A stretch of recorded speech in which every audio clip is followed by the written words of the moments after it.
This is Democracy Now!, democracynow.org, The War and Peace Report. I'm Amy Goodman. The U.S.-led NATO occupation forces being accused of another mass killing of civilians in Afghanistan. Local officials in the town of Lashkar-Gah say between 25 to 30 people were killed in a NATO airstrike Thursday. The attack came one day after NATO commanders said they would implement a new policy for reducing air attacks to avoid civilian casualties. Residents said at least 18 bodies were pulled from the rubble, with another 12 said to still be buried underneath. A BBC correspondent reported seeing 18 bodies ranging from 6 months to 15 years old. NATO's confirmed a strike took place, but isn't acknowledging causing casualties. It took nearly 2 months for the Pentagon to acknowledge a mass killing of Afghan civilians in an airstrike in August. And even then, the U.S. has acknowledged killing 30 civilians, while residents claim it was around 90, about 60 of them children. The Bush administration's begun prepping senior lawmakers for approval of a draft agreement on keeping U.S. troops in Iraq. On Thursday, Defense Secretary Robert Gates and Secretary of State Condoleezza Rice briefed senior lawmakers on the details. The proposed draft agreement calls for U.S. troops to leave Iraqi cities by next June and completely withdraw from Iraq by 2012. U.S. soldiers would retain immunity from prosecution for all actions committed in combat.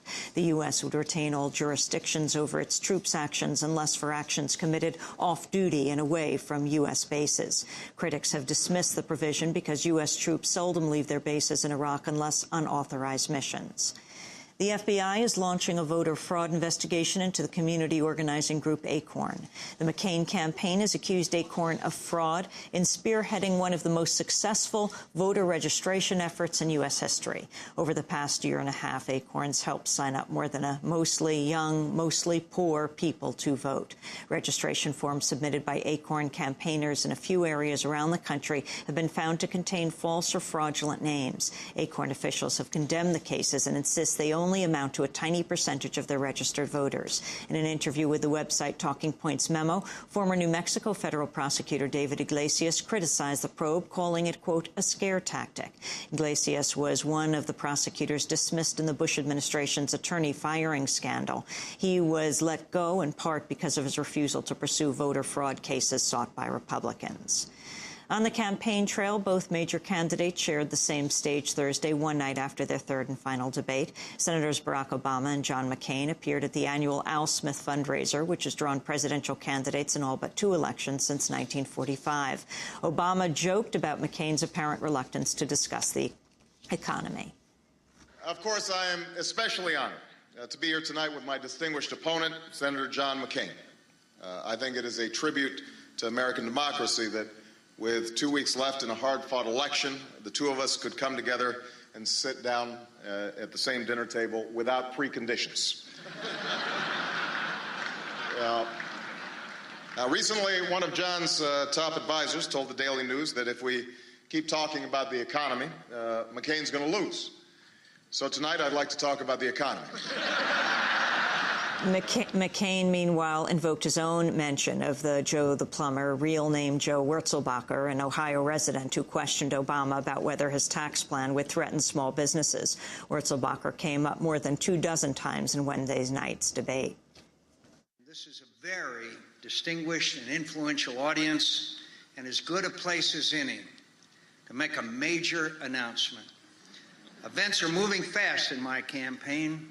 And yes, it's true that this morning I've dismissed my entire team of senior advisors. All of their positions will now be held by a man named Joe the Plumber. Several revelations have come out about Joe the Plumber since McCain invoked his name. The Toledo Blade has revealed Wurzelbacher isn't actually a registered plumber. Wurzelbacher's company doesn't have a state plumbing license, and he does not own a license himself. That means he would be unable to operate as a plumber in Ohio. Questions have also been raised if Wurzelbacher is even a registered voter. He also owes back taxes and has a lien taken out on his house. In Colombia, President Alvaro Uribe is facing new allegations of trying to block several probes of his allies' ties to right-wing death squads. More than 60 members of Congress are under investigation for using the paramilitaries to intimidate voters. Uribe has proposed removing the court's investigative authority. In Bogotá, Human Rights Watch America's director, José Miguel Vivanco, accused Uribe of obstructing justice. El gobierno del presidente Álvaro Uribe. The government of President Alvaro Uribe is putting at risk the attempts to investigate and judge the crimes committed by paramilitaries and their accomplices in Colombia. One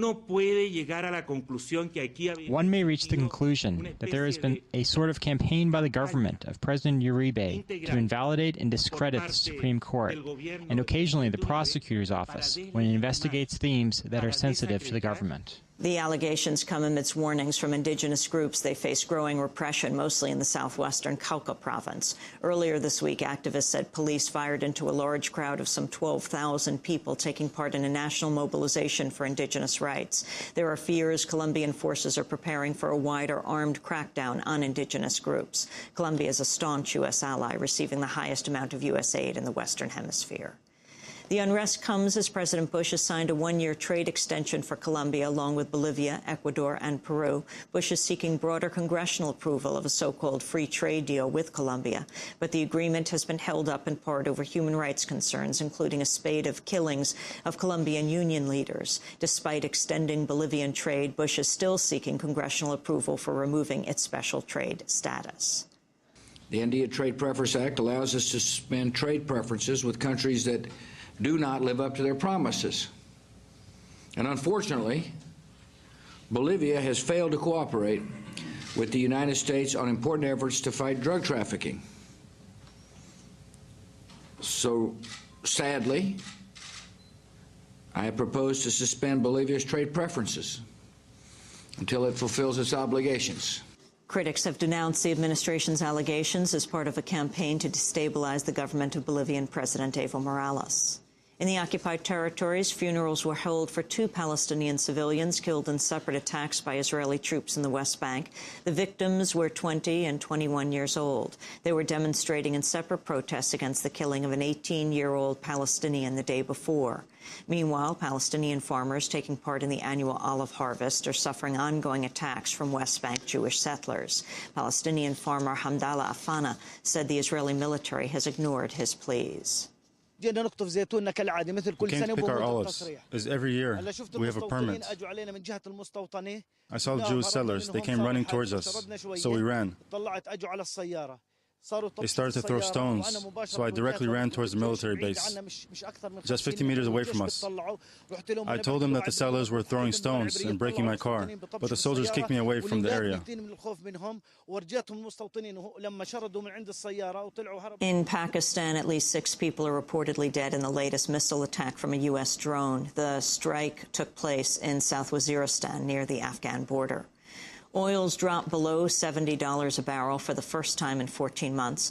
The Organization of the Petroleum Exporting Countries, OPEC, is calling for an emergency meeting amidst predictions the price could fall to $50 before the end of the year.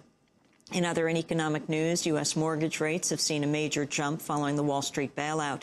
The mortgage giant Freddie Mac reports 30-year rates are up 0.5 percentage point since last week. Economists are warning the jump could offset any potential gains to the housing market by discouraging prospective home buyers. Here in New York, hundreds of people rallied across from the New York Stock Exchange Thursday against the Wall Street bailout. Amid signs reading jail time for corporate crime, independent presidential candidate and longtime consumer advocate Ralph Nader singled out New York Stock Exchange CEO Duncan Niederauer. And so I say that Wall Street is the wall that locks the American people out of their own government. It's the wall that locks the American people from the wealth they own but do not control. Mr. Niederauer, take down that flag that your bosses have so disgraced and defiled. Protester Richard Tabnick also criticized the bailout. The bailout is going to take money from the poor and give it to the rich, which is basically what Reaganomics is, steal from the poor and give to the rich. I would say water the roots, not the leaves. Give the money to people and give them a chance for an education, for homes. And these people who have really stolen everything, let them suffer the consequences.